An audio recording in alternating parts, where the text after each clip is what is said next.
नमस्ते, प्रणाम। भोजपुरी लोकगीत में आप लोग के स्वागत बा और सभी बड़ों के पैर छू के प्रणाम करतनी, आशीर्वाद के कामना करतनी। तो बेटी विवाह के गीत सुनाए जातनी। तो गीत पसंद आई तो चैनल के सब्सक्राइब करम जा और शेयर करम जा, लाइक करम जा और कमेंट में ज़रूर बताइम जा।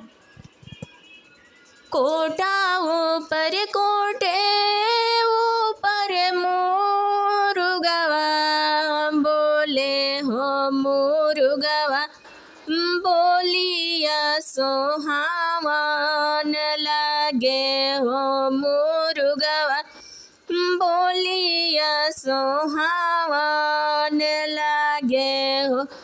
जागे सुतिया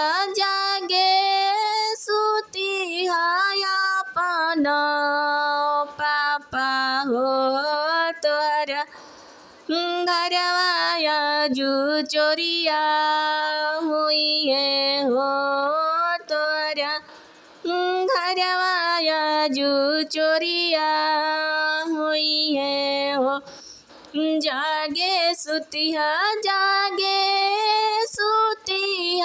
अपन भैया हो तोरा घरवा में चोरिया हुई है हो तोरा घरवा में चोरिया हुई है हो। अनवा से धनवा पापा बाची रे जाइए हो।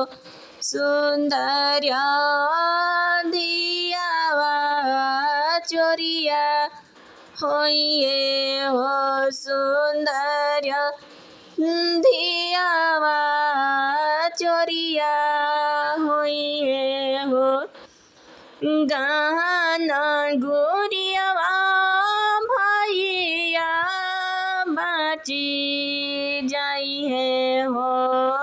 सुंदर बहिनी चोरिया हुई है